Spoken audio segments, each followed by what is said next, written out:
Olá, meus irmãos. Eu gostaria de fazer uma breve meditação no Salmo número 4, que diz assim: Salmo de Davi ao mestre de canto com instrumentos de cordas. Responde-me quando clamo, ó Deus da minha justiça. Na angústia me tens aliviado. Tem misericórdia de mim e ouve a minha oração. Ó homens, até quando tornareis a minha glória em vexame? E amareis a vaidade e buscareis a mentira? Sabei, porém, que o Senhor distingue para si o piedoso. O Senhor me ouve quando eu clamo por ele. Irai-vos e não pequeis. Consultai no travesseiro o coração e sossegai. Oferecei sacrifícios de justiça e confiai no Senhor. Há muitos que dizem: quem nos dará a conhecer o bem? Senhor, levanta sobre nós a luz do teu rosto. Mais alegria me puseste no coração do que a alegria deles, quando lhes há fartura de cereal e de vinho. Em paz me deito e logo pego no sono, porque, Senhor, só tu me fazes repousar seguro. Este salmo de Davi é uma pregação do Evangelho. Ele está falando aos ímpios a partir das suas convicções e a partir do seu próprio testemunho. E a gente percebe já no início do salmo, quando ele fala da certeza do alívio que o Senhor concede a ele e o fato de que o Senhor ouve a sua oração. Ele diz: responde-me quando clamo, ó Deus da minha justiça, na angústia me tens aliviado, tem misericórdia de mim e ouve a minha oração. Ele está, na verdade, trazendo à memória a lembrança de que o Senhor é aquele que de fato nos ouve. Ele pode clamar, ele pode lançar a sua angústia, porque existe um Deus amoroso, um Deus misericordioso, que pode ouvir a sua oração e pode aliviá-lo das suas tensões vividas neste mundo. E aí então, Davi, ele vai mostrar o que os ímpios procuram, porque o crente, ele procura a comunhão com o Senhor através da oração, buscando o alívio. Mas os ímpios, aqueles que vivem em seus pecados, eles não são assim. E é exatamente o que ele mostra no verso 2, quando diz: ó homens, até quando tornareis a minha glória em vexame, e amareis a vaidade, e buscareis a mentira? Essa expressão aqui, traduzida por tornareis a minha glória em vexame, é uma expressão que não é muito fácil a tradução. Mas possivelmente significa dizer: ó homens, até quando eu ficarei indignado com essa atitude de vocês, com aquilo que vocês fazem? E o que esses homens fazem? Eles amam a vaidade e buscam a mentira. Amar a vaidade é amar tudo aquilo que é vazio, aquilo que é vão, efêmero, que não tem valor nenhum. E quando ele fala que eles buscam a mentira, isso é muito triste, porque o homem em seu pecado, ele busca a mentira, ele se sente atraído por ela, ele acredita nela. É por isso que nós percebemos as pessoas ao redor do mundo que são ímpias, elas buscam o quê? As ideologias humanas, aquilo que é criado pela mente, pelo coração humano, seja do ponto de vista religioso, do ponto de vista político, do ponto de vista social, seja como for. Essas pessoas, elas vivem buscando o que não presta, vivem buscando aquilo que não tem valor nenhum, ao contrário, é destrutivo. Então, possivelmente, essa expressão, ó homens, até quando tornareis a minha glória em vexame, gente, até quando eu vou ficar aqui com o meu coração indignado por essa atitude de vocês, de buscarem aquilo que não presta, aquilo que é vazio e aquilo que é mentiroso. E aí ele vai dizer: porque lembrem-se, Deus, ele conhece o coração de cada um. É quando ele diz aqui no verso 3, sabei, porém, que o Senhor distingue para si o piedoso. O Senhor me ouve quando eu clamo por ele. Enquanto os ímpios procuram aquilo que é vazio, aquilo que é efêmero, o crente, ele sabe que o seu maior tesouro é o Senhor, e ele sabe que o Senhor olha para ele e percebe que ele é um filho, que ele é um justificado, que no seu interior mora o Espírito Santo. Aqui se inicia algo que o Salmo ele vai de fato desenvolver, nós crentes não temos que invejar os ímpios em nada, em absolutamente nada. Por quê? Porque os ímpios buscam aquilo que é vazio, eles estão indo em direção sempre à mentira, mas nós estamos com o Senhor, que sabe distinguir o piedoso do ímpio. Portanto, podemos descansar. E aí então, o salmista vai mostrar o que esses ímpios devem fazer.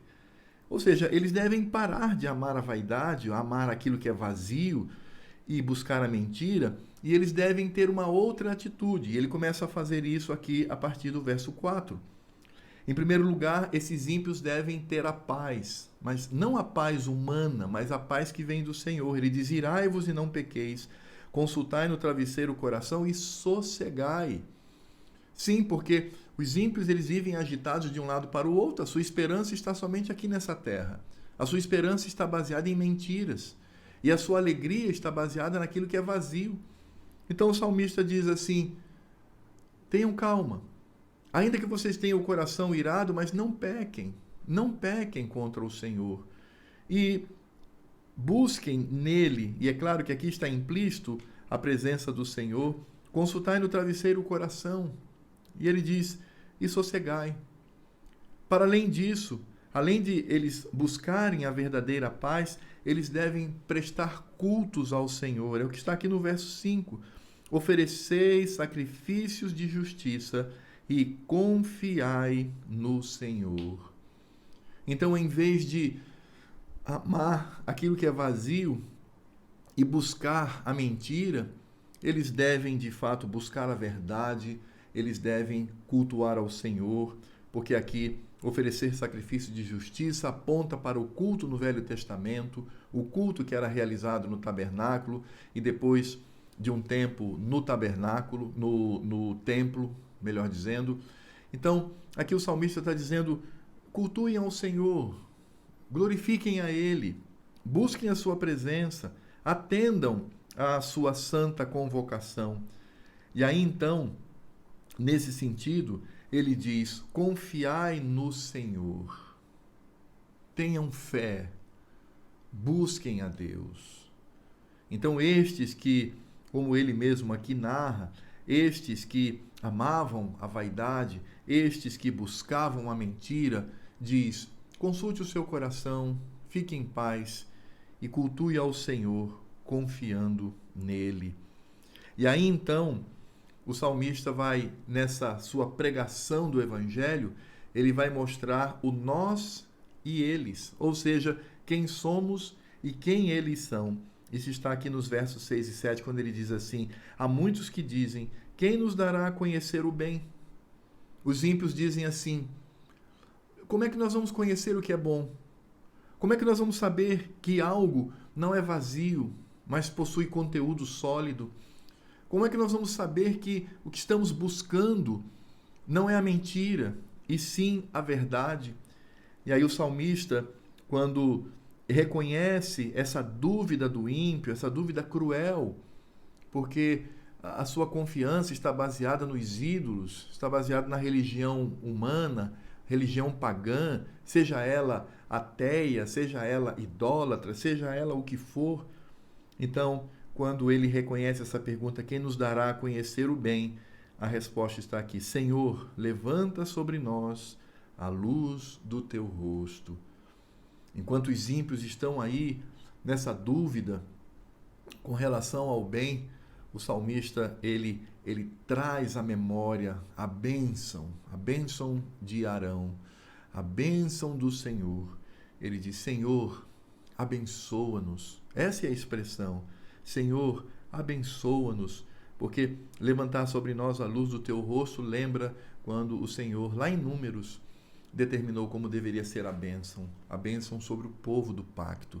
Então ele está dizendo, eles ficam buscando e perguntando como discernir, como conhecer o bem. Nós temos a tua bênção. E aí no verso 7 diz: mais alegria me puseste no coração do que a alegria deles, quando lhes há fartura de cereal e de vinho. Aqui nós temos a explicação prática do que nós vimos lá em cima. A alegria das pessoas ímpias está simplesmente na fartura de cereal e de vinho. Mas isso é vazio. Isso é uma alegria mentirosa, porque confia apenas nisto. O ímpio, ele só está feliz quando ele está bem financeiramente, quando ele possui recursos, ou quando ele imagina possuir uma boa inteligência. Mas o salmista diz que nós não somos assim. Nós, na verdade, temos mais alegria do que eles, porque a nossa alegria é o Senhor. E aí nós percebemos como é estranho uma pessoa que se diz crente e começa a invejar os ímpios, quer ser afamado como eles, quer ter as suas posses, quer ter a sua pseudo-inteligência, quer ser notado. Isso é tolo. Isso é uma atitude nécia, quando na verdade nós temos o Senhor. Não importa se eu tenho fartura ou não, eu tenho o Senhor. Como Paulo mesmo diz, posso estar bem como estar mal, posso ter fartura como miséria, posso estar saciado como esfomeado, tudo posso naquele que me fortalece. A minha alegria é o Senhor. Então, se você às vezes se vê invejando os ímpios, querendo ser como eles, é o caminho da perdição. A nossa alegria é o Senhor. Tenhamos ou não recursos, bens materiais, fama, inteligência, no sentido de conhecer a ciência promovida pelos homens, mas nada disso pode nos dar alegria. É por isso que nós percebemos tantas pessoas que cometem suicídio, estando no topo da sua fama, tendo tantos bens, mas elas estão vazias, porque amam aquilo que é vazio. Elas vivem uma mentira, porque buscam aquilo que é mentiroso. Então, o Senhor conclui dizendo: em paz me deito e logo pego no sono, porque, Senhor, só Tu me fazes repousar seguro. E aqui nós temos o resultado prático. Nós deitamos e dormimos em paz. Não ficamos revirando na cama durante toda a noite, com preocupações, com questões que tiram a nossa paz, mas nós podemos descansar no Senhor. Os ímpios só conseguem dormir à base de remédios, mas o crente é aquele que dorme debaixo da misericórdia do Senhor. E se porventura um crente ele começa a viver essa ansiedade, começa a viver esse transtorno no coração e na mente, começa a viver essa turbulência, ele deve, como diz aqui esse salmo, responde-me quando clamo, ó Deus da minha justiça, na angústia me tens aliviado. Ele tem que crer, não pode se tornar incrédulo, mas crer que o Senhor é aquele que lhe traz alívio. Agora, qual é o ponto fundamental deste salmo? Quem está presente neste salmo? Nós podemos perceber isso no verso 1, quando diz: responde-me quando clamo, ó Deus da minha justiça. Deus da minha justiça. E lá no verso 5 diz: ofereceis sacrifícios de justiça. Quem é o responsável por esse contraste tão abençoado entre nós e os ímpios? É Cristo. Aqui está falando de Cristo, porque quando ele diz, ó Deus da minha justiça, a palavra justiça no Velho Testamento aponta diretamente ao pacto do Senhor, à aliança do Senhor com o seu povo, porque ele lhe aplica a justiça. E Paulo, sobretudo em Romanos, vai nos mostrar o que é essa justiça. Essa justiça é a obra redentiva de Cristo Jesus. Cristo é a nossa justiça. Por isso, de fato, nós devemos entender que toda essa condição só é possível por causa daquele que está presente neste salmo, Cristo. E é por isso, então, quando ele fala, aqui no verso 5, Ofereceis sacrifícios de justiça e confiai no Senhor. Como eu disse, está aqui presente o culto. E o que acontecia no culto do Velho Testamento? O que ocorria naquele momento era a morte do cordeiro, a morte do cordeirinho, que apontava para o Cordeiro de Deus, que morreu para colocar a justiça de Deus sobre nós. Toda essa condição do salmista que conclui dizendo: em paz me deito e logo pego no sono, porque Senhor, só tu me fazes repousar seguro. Poderíamos, sem medo de errar, afirmar: Cristo é aquele que nos traz a paz. Cristo é aquele que pacifica o nosso coração, ainda que vivamos momentos difíceis na vida, mas o nosso coração está em paz, porque estamos firmados nele, que é a rocha. Então, o que Davi está pregando aqui é Cristo. Ele está pregando Cristo para os ímpios. Sim, claro, Jesus não havia ainda vindo a essa terra, sei disso, mas isso aqui é uma pregação que aponta para o Messias, aponta para Cristo, porque Cristo, de fato, é a nossa paz. Por isso, meus irmãos, diante de momentos difíceis que vivemos nesse mundo, a nossa alegria não está nas coisas dessa terra. Ainda que percamos a nossa empresa, o nosso emprego, ainda que tenhamos prejuízo financeiro, e eu sei que isso, claro, deve demandar uma atitude de responsabilidade e uma preocupação limitada, né? Uma preocupação que de fato não venha tirar a minha paz. Eu preciso entender que, ainda que eu viva esses momentos difíceis, eu posso afirmar com muita tranquilidade: mais alegria me puseste no coração. Mais alegria. Os ímpios se desesperam. Eles perdem tudo o que tem na vida. Nós temos a Cristo, o Senhor nosso. Ainda que coisas ruins aconteçam ao nosso redor, ainda que andemos no vale da sombra da morte, não temeremos mal nenhum, porque a nossa alegria, Cristo, está conosco. Lembremos-nos disto, para que, como crentes, tenhamos uma vida feliz nessa terra, sabendo que a nossa felicidade é a justiça de Deus e que a justiça de Deus é Cristo Jesus. Que Deus nos abençoe.